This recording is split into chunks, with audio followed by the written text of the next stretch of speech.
Hi, welcome back to my channel. Anthony Sarsono, your guidance to become rich in the property ways. Nah, teman-teman, seperti yang kita tahu, sebagai milenial dan sebagai Gen Z, itu sangat susah untuk membeli suatu properti. Tapi teman-teman, kenapa ada orang yang dalam masa hidupnya, satu kali masa hidupnya, dia dapat membangun apartemen, mall, dan berkali-kali. Padahal untuk beli satu unit aja itu sangat susah. Jangankan beli deh, sewa aja itu sangat-sangat mahal. Tapi kok bisa ada orang yang dengan gampangnya itu menduplikat, membangun mall, membangun apartemen dengan sangat mudahnya di masa hidupnya yang cuma sekali. Nah, teman-teman, ternyata untuk membangun sebuah apartemen, sebuah mall, dan mengakuisisi sebuah tanah, ternyata tidak diperlukan modal yang sangat besar. Bahkan bisa dibilang bisa tanpa modal kalau kita mengerti caranya. Nah, hari ini aku bakal sharing ke kalian gimana seorang bos itu bisa mengakuisisi lahan dengan nilai 1 triliun dan hanya memberikan 100 miliar. Dan 100 miliar itu juga dari uang ownernya sendiri. Nah, gimana ceritanya? Kalian ikutin cerita ini sampai akhir supaya kalian itu belajar cara bos besar itu bisa mengakuisisi lahan dengan sangat-sangat gelap. Nah, teman-teman, tapi sebelum itu pastikan kalau kalian itu klik tombol subscribe di bawah ini supaya aku bisa terus membagikan info-info yang sangat bermanfaat dan nilainya sangat mahal dan tidak dapat kalian temukan dimanapun juga. Oke, teman-teman, aku anggap kalian semua sudah subscribe. Nah, mari kita lanjut ke topik pertama. Nah, yang pertama, si bos itu harus mencari lahan yang sangat strategis dan nilainya harus kurang lebih sekitar 1 triliun. Dan tanah tersebut harus sangat strategis dan tanahnya itu harus hektaran. Nah, ini adalah komponen yang sangat penting untuk membangun itu semua. Nah, setelah akhirnya si bos ini menemukan lahan yang kira-kira prospek dan kira-kira nilainya kurang lebih triliunan, si bos itu akan menyuruh si asisten untuk datang pergi menemui si owner. Nah, bos tidak boleh langsung turun tangan. Dia harus menyuruh asisten supaya ini terjadi yang namanya wingman, di mana si asisten itu akan menggembor-gemborkan si bos dan akan membuat si owner itu percaya lebih dalam lagi kepada si bos. Si asisten itu datang menemui si owner dan dia menjelaskan seluruh prospeknya kalau dikerjasamakan untuk dibangun sebuah mall, untuk dibangun sebuah apartemen. Yang pertama, ketika beliau bertemu, beliau itu akan menjelaskan detail. Dia akan memberikan proposal, dia akan mengajak makan, terus habis itu dia akan melihat potensial income-nya tuh berapa sih sebenarnya. Kalau misalkan ibunya atau bapaknya menganggur tanahnya itu selama berpuluh-puluh tahun dibanding dia itu dikerjasamakan dan akhirnya bisa mendapatkan pasif income. Di sini ibunya itu mulai tertarik karena nama besar si bosnya. Jadi si bos ini udah bos besar banget lah. Setelah itu asisten akan mengajak si owner untuk bertemu si bos ketika sudah mulai terjadi relationship. Ketika sudah mulai terjadi trusting. Nah, yang kedua, si asisten akan membawa si owner menuju ke rumah si bos. Jadi, ini adalah undangan makan malam supaya owner itu jadi lebih trusted lagi kepada si bos. Ketika diajak pergi ke rumahnya, disinilah adalah permainan, di mana ketika masa perjalanan itu, beliau disambut dengan mobil yang sangat mewah, mobil Rolls Royce, terus habis itu diajak muter-muter semasa perjalanannya, diajak keliling tempat-tempat yang sudah dibangun oleh bos. Dan di situ akan terjadi kepercayaan meningkat. Setelah itu diajak keliling tempatnya dengan mobil mewah, dengan sopir pribadi, itu akan meningkatkan trust yang lebih tinggi lagi. Nah, sampai akhirnya beliau bilang, "Bu atau Pak, kamu kalau misalkan dikerjasamakan dengan si bos, kamu lihat deh, hasilnya akan seperti apartemen ini, hasilnya akan seperti mall ini." Ibu bisa bayangin ya, anak dan cucu ibu akan merasakan pasif income sampai cucunya punya cucu lagi. Jadi di situ akan dimainkan permainan perasaannya. Dan begitu sampai di rumahnya, di rumah si bosnya, owner itu akan melihat kemegahan rumahnya. Di mana rumahnya itu sangat besar, terus habis itu halaman parkirannya sangat gede. Dan beliau diajak masuk ke dalam rumahnya, terus habis itu disambut dengan makanan-makanan mewah. Itu terjadi peningkatan kepercayaannya lagi terhadap si bos. Dia dipaksa untuk menunggu supaya si bos ini terlihat sangat-sangat orang penting. Dan begitu timingnya ketika si asisten memuji-muji bosnya untuk meningkatkan trusting kepada bosnya itu, barulah si bos itu turun. Terus habis itu datang ke ruang makan.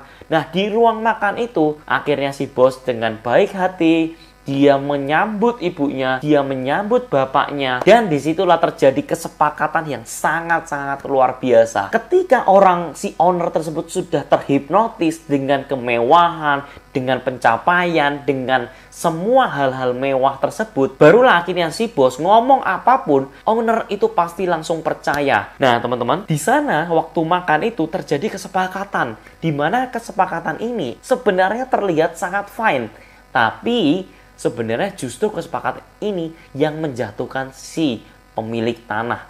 Apa kesepakatan itu? Nah, sebelum kalian melanjutkan, aku pengen kalian semua itu chat di kolom komen, kira-kira kesepakatannya itu seperti apa? Kok akhirnya pemilik tanah itu bisa tanpa tidak disadari menandatangani dan akhirnya dia hanya disisihkan 100 miliar yang hasilnya adalah hasil uangnya dia sendiri.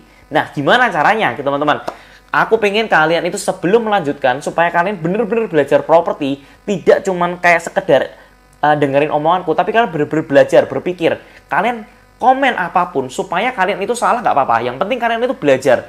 Nah, kalau kalian nggak coba, kalian pause video ini dan kalian komen, kalian kira-kira pikir aja apa sih kesepakatannya itu, gimana akhirnya bisa mengakuisisi. Nah, kalian asal komen aja, nggak masalah, walaupun kalian nggak tahu, aku pun juga nggak bakal tahu.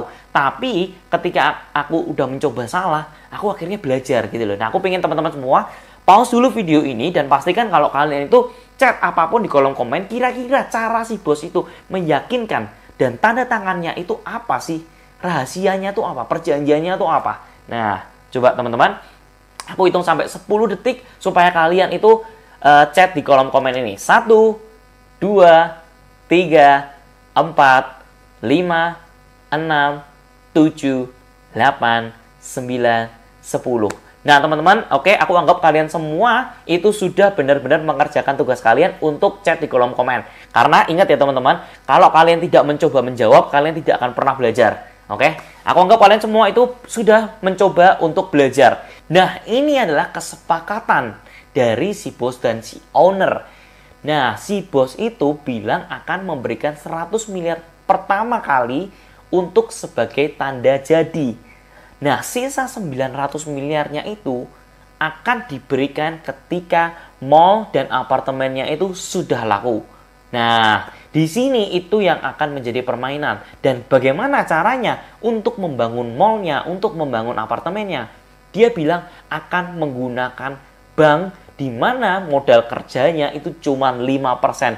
Bayangin teman-teman, modal kerja itu biasanya kan 12% ya, 12-13%. Tapi dia bisa mendapatkan bunga yang lebih murah dari bunga KPR karena nilainya itu sampai triliunan. Ketika tanahnya ini diagunin dan didapatkan modal kerjanya untuk membangun sebuah mall, sebuah apartemen, di sanalah beliau itu bilang kalau bunganya ini sangat-sangat kecil, tenang, semua akan diurus. Dan karena ownernya percaya-percaya aja, dan emang karena si bosnya punya kredibilitas yang sangat luar biasa besar, makanya si owner langsung percaya aja. Teman-teman, sekilas ini perjanjian terlihat fine banget. 5% itu sangat menarik. Nah, tapi teman-teman, ternyata si owner itu membayar lebih besar dari 5%. Kenapa bisa seperti itu? Jadi cara mainnya adalah ketika si bos itu sudah membayar 100 miliar, artinya tanah tersebut itu diubah menjadi nama PT. Nah, PT-nya itu sudah diatasnamakan oleh keduanya. Yang satu owner, yang satu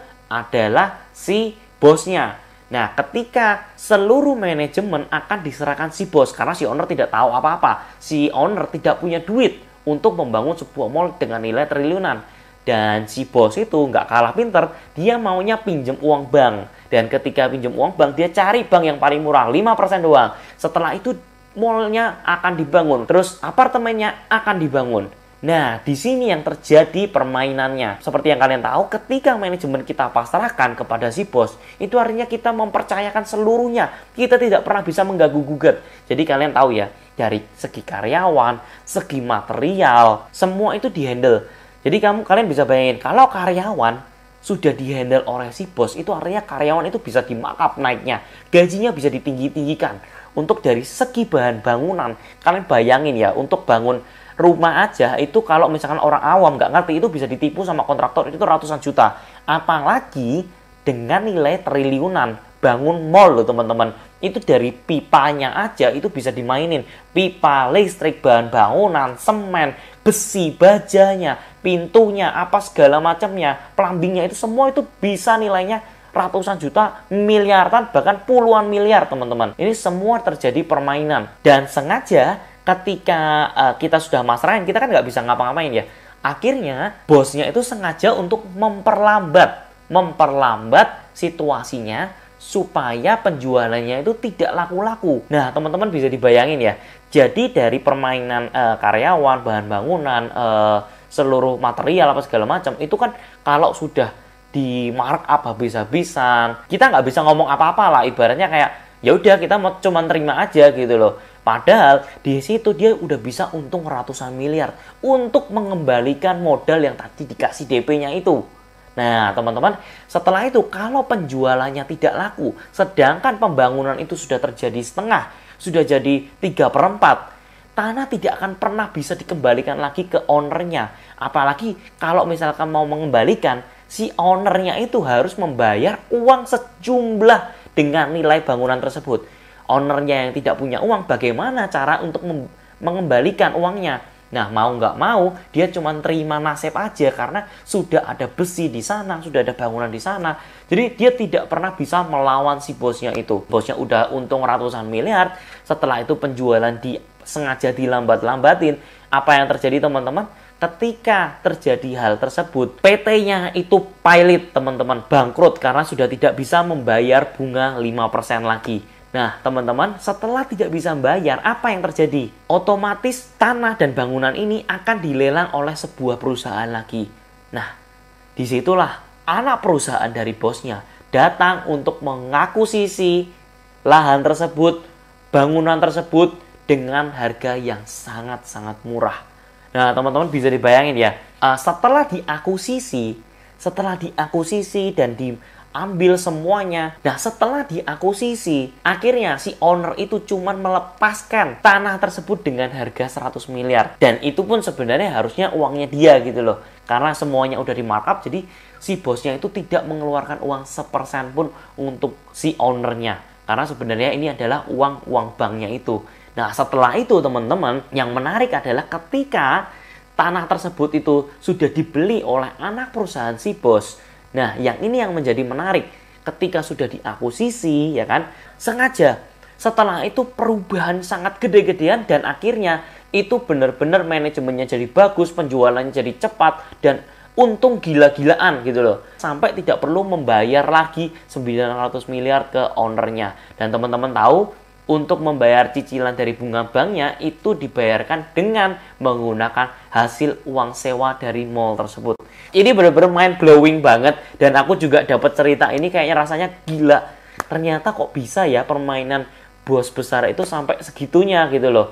Karena seperti yang kita tahu sendiri, kalau kita sebagai orang kecil, kita cuma pemilik tanah, susah banget untuk bisa mengalahkan si bosnya, apalagi di perundangan, di peradilan, dihukum, pasti semuanya kalah. Jadi teman-teman, please teman-teman, kalau kalian itu punya tanah, apalagi khususnya besar, please baca perjanjian itu dengan detail, dengan berhati-hati, karena ini banyak banget terjadi di lingkungan kita dan kita pun bisa menjadi salah satunya. Dan jangan sampai mungkin teman kita terdekat, saudara kita terdekat mengalami hal yang serupa. Jadi teman-teman, kalau teman-teman yang merasa video ini bermanfaat, please share video ini untuk ke teman-teman lain, saudara-saudara lain, supaya mereka itu tidak mengalami hal yang sama. Dan aku di sini pengen semua kita itu belajar, dan aku tidak akan membuka siapa perusahaannya, supaya sama-sama kita ini belajar dari kisah ini dan jangan sampai kisah ini terulang di kehidupan kita, apalagi sama orang-orang yang kita sayangi. Oke teman-teman, thank you for watching. Jangan lupa untuk kalian komen kira-kira video ini kurang apa sih. Terus habis itu kalian bisa kasih like untuk support aku. Dan jangan lupa untuk subscribe dan share video ini ke teman-teman terdekat kalian. Nah teman-teman, thank you for watching. Dan semoga kita semua bisa membeli properti pertama kita lewat channel YouTube ini. Saya Antoni Sorsono and I'll see you in the next video. See ya!